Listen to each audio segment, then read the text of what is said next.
December 8, 9 నాడు జరుపుకోబోయే Telangana rising global summit కు సంబంధించిన ఆహ్వాన పత్రికను అందించడమే కాకుండా భవిష్యత్తు కోసం ఏ విధంగా తెలంగాణ అభివృద్ధి ప్రణాళికలు రచించుకుంటుందో వారి అందరికీ ఈ రోజు వివరించడం జరిగింది. ఈనాడు మిత్రులారా, డిసెంబర్ 3కు ఒక ప్రత్యేకత ఉన్నది. డిసెంబర్ 3, 2023 నాడు 10 సంవత్సరాల పరిపాలన మీద ఆధిపత్యంతో ప్రజలని చెరబట్టి హింసిస్తున్న ప్రభుత్వానికి చరమాంకం పలికి మీ ఓటునే ఆయుధంగా మార్చి ఆనాటి దుర్మార్గమైన పాలనను అంతమొందించి ప్రజా పాలనను మీరందరూ తీసుకురావడం జరిగింది. అదే కాదు, డిసెంబర్ 3కి ఇంకొక ప్రత్యేకత ఉంది. తెలంగాణ మలిదశ ఉద్యమానికి ఉవ్వెత్తున ఊపిరులూది ఉద్యమాన్ని పతాక స్థాయికి తీసుకెళ్లిన శ్రీకాంతాచారి వర్ధంతి కూడా ఈ డిసెంబర్ 3 తారీఖు నాడే. అందుకే శ్రీకాంతాచారి స్ఫూర్తితో నేను మరణించినా సరే, నా కుటుంబం నష్టపోయినా సరే, నా కుటుంబం కష్టపడ్డా సరే, తెలంగాణ నిరుద్యోగ యువతకు ఉద్యోగ ఉపాధి అవకాశాలు రావాలి, వాళ్ళ జీవితాలలో వెలుగులు నిండాలి అని ఆనాడు శ్రీకాంతాచారి ఆత్మ బలిదానం చేసుకొని ఈ తెలంగాణ రాష్ట్ర ఏర్పాటుకు ఒక గొప్ప స్ఫూర్తినిచ్చారు. అందుకే శ్రీకాంతాచారి స్ఫూర్తితో కాంగ్రెస్ పార్టీ అధికారంలోకి వచ్చిన మొదటి సంవత్సరమే రాష్ట్ర ప్రభుత్వంలో 60,000 ప్రభుత్వ ఉద్యోగ ఖాళీలను భర్తీ చేసి ఈ తెలంగాణ ఉద్యమం ఉద్యోగాల కోసమే అన్న సంగతిని ఆనాడు నిరూపించి మొదటి సంవత్సరంలోనే 60,000 ఉద్యోగాలు ఇవ్వడం జరిగింది. ఇప్పుడు ఇంకొక 40,000 ఉద్యోగాల కోసం ప్రణాళికలు రచిస్తున్నాం. తొందరలోనే ఇంకా 40,000 ఉద్యోగాలు ఇచ్చి 2.5 సంవత్సరాలు పూర్తి చేసుకునే లోపల 1,00,000 ఉద్యోగ ప్రభుత్వ ఖాళీలను భర్తీ చేయడం ద్వారా ఇది ప్రజా ప్రభుత్వం ప్రజల కోసమే పనిచేస్తుంది, ప్రజల ఆకాంక్షలను నెరవేరుస్తుందని ఈనాడు మనం నిర్ణయాలు తీసుకొని ముందుకు వెళ్తున్నాం. అదేవిధంగా మీకందరికీ తెలుసు, ఈ భారతదేశ మొట్టమొదటి ప్రధానమంత్రి ఆనాడు దేశం అభివృద్ధి జరగాలి అంటే ఈ దేశంలో ఉన్న నిరక్షరాస్యతను తొలగించాలి, ఈ దేశంలో ఆకలి కేకలతోని ఆత్మహత్యలు చేసుకుంటున్న ఈ ప్రజలకు కడుపు నిండా పట్టెడు అన్నం పెట్టాలన్న ఆలోచనతోటి ఎడ్యుకేషన్ ఇరిగేషన్ విధానాన్ని ఆనాడు పండిత్ జవహర్లాల్ నెహ్రూ గారు ప్రవేశపెట్టిండ్రు. వారి స్ఫూర్తితోనే ఈనాడు మన ప్రభుత్వం నడుస్తుంది. అందుకే శాతవాహన యూనివర్సిటీకి అవసరమైన ఇంజనీరింగ్ కాలేజు, లా కాలేజీలు మీకు కావాల్సిన నిధులను ఈరోజు మంజూరు చేయడం జరిగింది. పెద్దలు తుమ్మల నాగేశ్వరరావు గారు చెప్పినట్టు వచ్చిన ఎంబడే 21,654 కోట్ల రూపాయలు 25,35,000 రైతు కుటుంబాలకు 2 లక్షల రూపాయల వరకు రైతు రుణమాఫీ చేసి దేశంలోనే తెలంగాణ రాష్ట్రం ఇది రైతు రాజ్యంగా, వ్యవసాయం అంటే దండుగ కాదు, వ్యవసాయం అంటే పండుగ అని నిరూపించి రైతు రుణమాఫీ చేసిన ఘనత మన ప్రభుత్వాన్ని.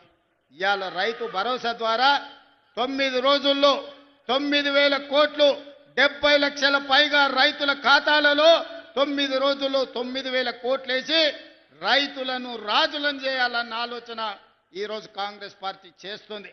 దాదాపుగా కాంగ్రెస్ పార్టీ అధికారంలోకి వచ్చిన తర్వాత 1,04,000 కోట్ల రూపాయలు రైతుల కోసం వ్యవసాయం మీద మనం ఖర్చు పెట్టడం జరిగింది. అదేవిధంగా ఇక్కడ మా అక్కలు మా ఆడబిడ్డలు ఉన్నారు. అక్కలు పండుగ నాడు అమ్మగారింటికి పోవాలన్నా లేకపోతే అమ్మవారిని దర్శించుకోవాలన్నా ఇంటి ఆయనను కన్న కొడుకునో కిరాయి పైసలు అడిగే పరిస్థితి. అందుకే మా ఆడబిడ్డలు అమ్మవారిని దర్శించుకోవాలన్నా లేకపోతే అమ్మను పోయి చూడాలన్నా ఆర్టీసీ బస్సులో ఇవాళ ఉచిత ప్రయాణం ఇచ్చినాం. 8,000 కోట్ల రూపాయలు ఉచిత ప్రయాణం కోసం ఖర్చు పెట్టినాం. దానికి మీ అభిమాన నాయకుడు ఇక్కడి శాసనసభ్యుడే పొన్నం ప్రభాకర్ గారి మంత్రివర్గంలో ఈరోజు ఆడబిడ్డలకు ఉచితంగా బస్సు ప్రయాణం. అందరూ అనుకుంటుండొచ్చు మా అక్కలు ఉచిత బస్సులనే తిరుగుతున్నారని. ఉచిత బస్సులో తిరగడం కాదు, మా అక్కలకు 1000 బస్సుల యజమానులను చేసినాం. ఇవాళ స్వయం సహాయక సంఘాలు బస్సులు కొని ఆర్టీసీకి కిరాయి పెట్టి వందలాది బస్సులకు ఇవాళ మా ఆడబిడ్డలు యజమానులు అయ్యారు. అదాని అంబానీలు ఉత్పత్తి చేసే సోలార్ పవర్ ప్లాంట్లు ఈరోజు మా ఆడబిడ్డలకు ఇచ్చినాం. ఇదే కాదు, అడిగిన వాళ్ళందరికీ రేషన్ కార్డులు ఇచ్చినాం.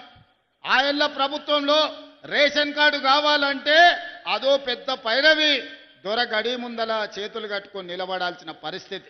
కానీ మనం వచ్చిన తర్వాత అడిగిన ప్రతి కుటుంబానికి, పెళ్ళైన ప్రతి ఆడబిడ్డకు అమ్మగారింటికా నుంచి అత్తగారింటికి పోతే రేషన్ కార్డు అప్పటికప్పుడే ఇచ్చి ఆ కుటుంబాలను ఆదుకున్నాం.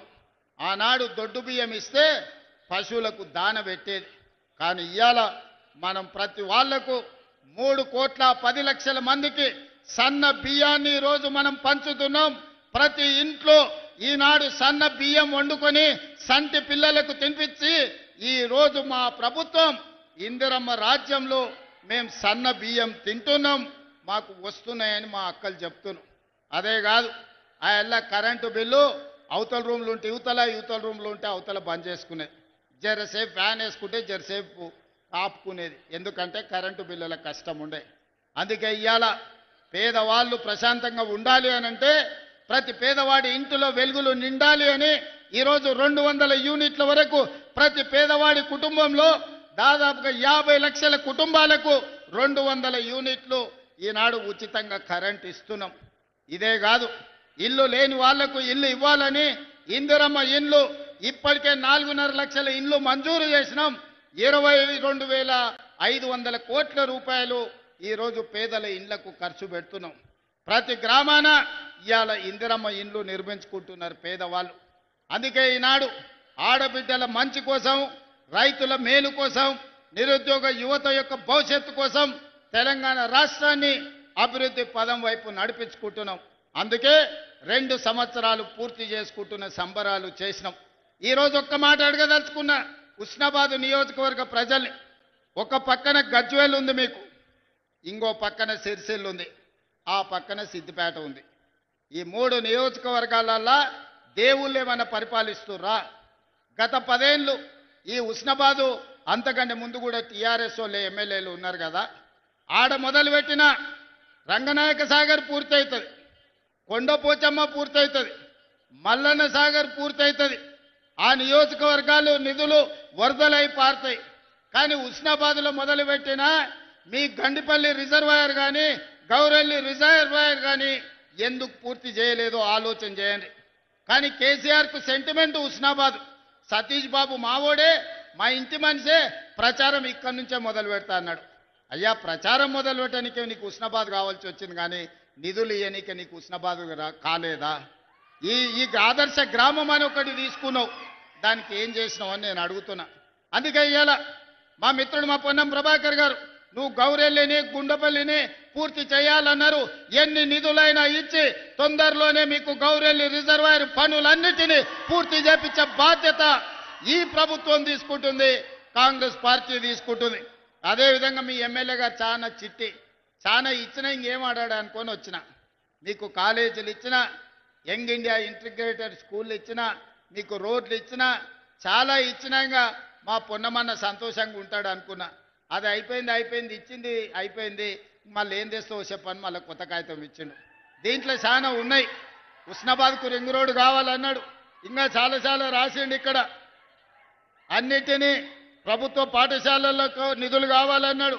అదేవిధంగా పట్టణం చుట్టూ రింగ్ రోడ్డు అడిగిండు, మున్సిపాలిటీకి అండర్ గ్రౌండ్ డ్రైనేజ్ ఏదో అడిగినట్టుండు. అదేవిధంగా చాలా వాటికి తాగునీటి నీళ్ల కోసం కూడా ఇవాళ నిధులు అడిగిండు. తప్పకుండా ఇక్కడికి వచ్చిన ఉస్నాబాదు మిత్రులకు మీకు ఒక్కటే మాట ఇవ్వదలుచుకున్నా, గత పాలకుల లెక్క ఉస్నాబాదును నిర్లక్ష్యం చెయ్యం. ఆనాడు సిద్దిపేటను, సిరిసిల్లను, గజ్వేలో మాత్రమే వాళ్లకు నియోజకవర్గాలుగా కనిపించినాయి, ప్రజలుగా కనిపించిందేమో. మనం అట్లా కాదు, ఖచ్చితంగా అభివృద్ధి చేస్తాం. ఉస్నాబాద్కు కావాల్సిన నిధులను మంజూరు చేసి ఈనాడు ముందుకు తీసుకెళ్తాం. అదేవిధంగా పెద్దలు వెంకటస్వామి గారు ఉన్నారు. గతంలో ఐటీఐలు అంటే కాలం చెల్లిపోయిన ట్రైనింగ్లు ఇచ్చేది. ఆడ డీజిల్ కార్ మెకానిక్ ఇస్తే ఆ డీజిల్ అంబాసిడర్ కారు షెడ్డుకు పోయింది. పిల్లగాడు చదువు నేర్చుకున్నా రిపేర్ చేయనికే కారు లేదు, పోయి ఫామ్ హౌస్ల అంబాసిడర్ కార్కు రిపేర్ చేయాలి. ఇవాళ ఆడి కార్లు, బిఎండబ్ల్యూలు, బెంజ్ కార్లు వచ్చినాయి. అందుకే ఇవాళ పిల్లలకు ట్రైనింగ్ ఇవ్వాలంటే ఐటీఐలను అన్నిటిని కూడా అడ్వాన్స్ టెక్నాలజీ సెంటర్లుగా ఈరోజు ముందుకు తీసుకెళ్తున్నారు వెంకటస్వామి గారు. అందుకే ఏటీసీలో జాయిన్ అయ్యే ప్రతి విద్యార్థికి ప్రతి నెల 2000 రూపాయలు స్కాలర్షిప్ ఇవ్వడం ద్వారా నిరుద్యోగ యువకులను అభివృద్ధి పదం వైపు సాంకేతిక నిపుణులుగా మార్చి ఈరోజు ముందుకు తీసుకెళ్తాం. అదేవిధంగా మిత్రుడు శ్రీధర్ బాబు గారు ఇక్కడనే ఉన్నారు. ఇవాళ గ్లోబల్ సమ్మిట్ పోయి నేను ప్రధానమంత్రి గారికి సోనియా గాంధీ గారికి ఆహ్వాన పత్రిక ఇచ్చిన. ఇది నేను చేస్తున్నది కాదు, మిత్రుడు శ్రీధర్ బాబు గారు చేస్తున్నారు. వారి నాయకత్వంలోనే భారత్ ఫ్యూచర్ సిటీలో ఈరోజు తెలంగాణ విజన్ డాక్యుమెంట్ మనం తెస్తున్నామంటే పెద్దలు శ్రీధర్ బాబు గారు అండగా నిలబడి పరిశ్రమలను ఐటీ కానీ ఇండస్ట్రీస్లో పెట్టుబడులు తీసుకొచ్చి ఈరోజు మన రాష్ట్రాన్ని అభివృద్ధి ప్రదం వైపు నడిపించడానికి వారందరూ సహకరిస్తున్నారు. అందుకే మిత్రులారా, ఇంత ఆలస్యమైన మీతో కలవాలి, మీతో మాట్లాడాలి, ఆశీర్వదించిన మీతో మన సంతోషాన్ని పంచుకోవాలి. అదేవిధంగా సర్పంచ్ ఎన్నికలు రాబోతున్నాయి. రాష్ట్రంలో 10 ఏళ్ళ ప్రభుత్వం ఉంటే ఎవరికి డబుల్ బెడ్రూమ్ ఇండ్లు రాలే. కానీ అదే మన ప్రభుత్వం 10 ఏళ్ళలో 20 లక్షల ఇందిరమ్మ ఇండ్లు కట్టి చూపిస్తుంది. ఇవాళ మీకు రేషన్ కార్డు వచ్చినా, ఇవాళ మీకు సన్నబియ్యం వచ్చినా, ఇవాళ మీకు ఇందిరమ్మ ఇల్లు వచ్చినా, ఇవాళ మీకు సారె పేరు మీద చీర ఇందిరమ్మ చీర మీకు వచ్చినా, ఇవాళ మీకు 200 యూనిట్ల కరెంటు వచ్చినా, ఇవాళ మీకు 21,000 కోట్ల రైతు రుణమాఫీ జరిగినా, ఇవాళ మీకు రైతు భరోసా కింద 9 రోజుల్లో 9,000 కోట్ల రూపాయలు వచ్చినా, ఇవాళ నిరుద్యోగ యువకులకు మొదటి సంవత్సరమే 60,000 ఉద్యోగాలు వచ్చినా, ఇట్లా చెప్పుకుంటూ పోతే చాంతాడంత లిస్ట్ ఉంది. ఇవన్నీ ఎందుకు వచ్చినాయంటే ఒక మంచి ప్రభుత్వం ఈరోజు పాలనలో ఉంది. మంచి ప్రభుత్వం ఉంటే రాష్ట్రం ఎట్లా అభివృద్ధి చెందుతుందో, ఒక మంచి వ్యక్తి గ్రామ పంచాయతీ సర్పంచ్ ఉంటే ఆ గ్రామం అభివృద్ధి చెందుతుంది. రాష్ట్రం అభివృద్ధి చెందాలంటే మంత్రివర్గం బాగా ఉండాలి. గ్రామం అభివృద్ధి చెందాలంటే గ్రామ సర్పంచ్ వార్డు మెంబర్లు మంచోళ్ళు ఉండాలి.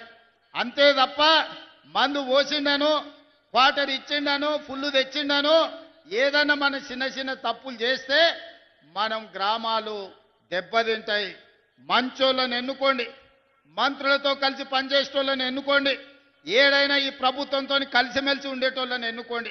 కాళ్ళల్లో కట్టెలు పెట్టేటోడు ఉంటే వానికి రాజకీయంగా పనికొస్తుందేమో కానీ మీ గ్రామ అభివృద్ధికి నిధులు రావు. అందుకే ఈడున్న యువమిత్రులను 10 ఏళ్ళు రాజకీయాలు పక్కన పెట్టండి, మన సమస్యలను పరిష్కరించుకుందాం. అందరు ఏకంగా గ్రామాలలో వీలైనంత మేరకు ప్రజలను ఒప్పించే ఏకగ్రీవం చేసుకోండి. లేదా మంత్రులతోని ఎమ్మెల్యేలతోని కలిసి పనిచేసే సర్పంచులను గెలిపించుకోండి. అప్పుడు మన గ్రామాలకు నిధులు వస్తాయి. కేంద్రం నుంచి కొట్లాడైనా రాష్ట్ర ప్రభుత్వం నుంచి అత్యధికంగా నిధులు గ్రామాలకు విడుదల చేసే బాధ్యత నేను తీసుకుంటా. మరి మీరు మాత్రం మంచి వాళ్ళను, ప్రజలతో మంచిగా ఉండే వాళ్ళనే సర్పంచులుగా ఎన్నుకోండి. ఒకవేళ సర్పంచ్ కింద కిరికిరిగాడు వచ్చిందంటే మన కాలం 5 ఏళ్ళు చూస్తుంటేనే కళ్ళ ముందల కరిగిపోతుంది.